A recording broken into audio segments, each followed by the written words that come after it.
takes us on to the next step, which is step 3, which looks like that. You'll notice that I've brought forward in this one the 4 sort of tidy goals from the previous slide that we wanted to look at. The client goal of delivering no more missed appointments, the funder and stakeholder goal of efficient reporting, our efficient appointment booking system, which we want to run well, and then improved case recording. There is a grid at step 3 which says enter your connected goals in there, and if you like, add in more goals, because we've seen it may not be a one-to-one correlation, or there may be lots of things you want to take forward. So you may end up with lots of charts like this with 4 on, or you may end up with one chart with 16 on. It doesn't really matter, it's up to you to keep moving the information about until it makes sense and you can see the way forward. What you're going to be doing from these goals, which you'll write in this box here, is saying, if we did that, and some of these words will be familiar to you if you're bid writers, if we did that, if we managed to avoid missing these appointments, what outcomes, what general impact would that have on our organisation? What countable outputs would we have? How would we better? How many of it would we get? And if we wanted to actually do that, what kind of activity, and in the context of NetGain we're calling that an initiative. What initiative could we take, new or adapted or improved or whatever, what could we do to make sure that worked?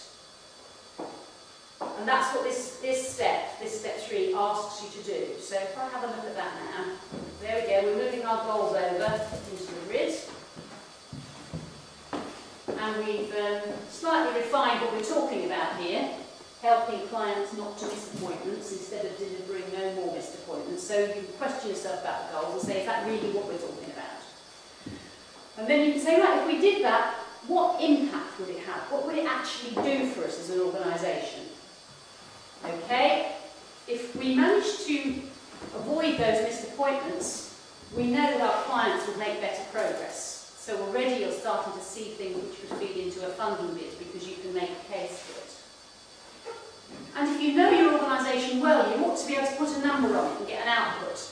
Maybe we should aim for a 35% increase in appointment take-up. That's just taken out of the air, but let's say it's your organisation and you know what we want to aim for.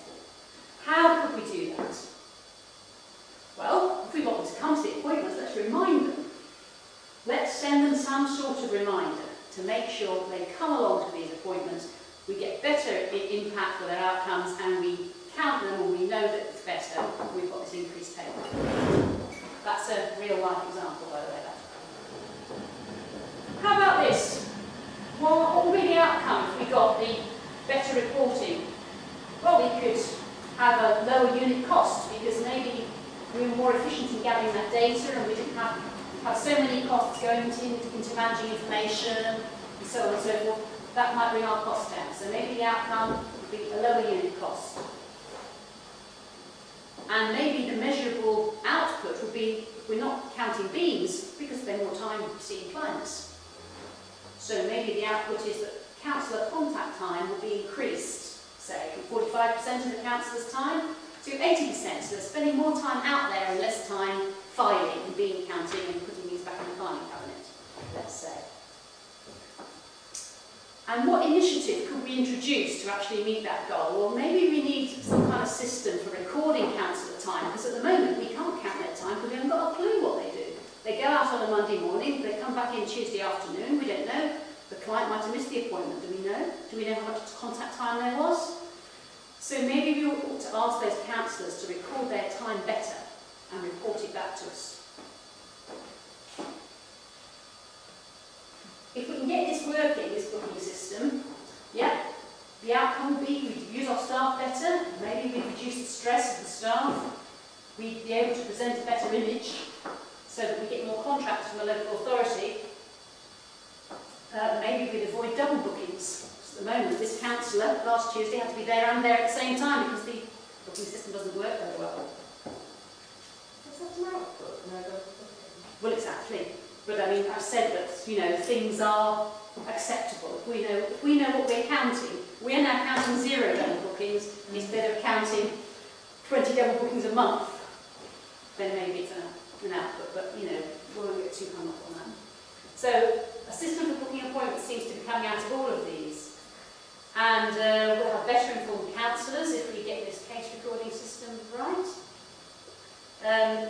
Every single client contact will be recorded accurately. And we've got this system coming out again. So you can see all of these things seem to be saying to us we need some kind of better system here to make sure we book the appointments, that they're correct, they're not double booked, that the records are accurate, the information management is accurate. Oh, and somehow we've got to include the clients in this and not forget them, because we've got these 4 hats and they're the people we're doing it for. So you can see now why we need to remember the 4 hats, because it's all very well saying we need a super magic client recording system and forget that that should have an impact on the clients as well, and not just be for us internally. So this is where those 4 hats come back in. So when you've done that back at base, that would be step 3. I'm not going to make you do that now, you need to know, because it's getting late and you're retired.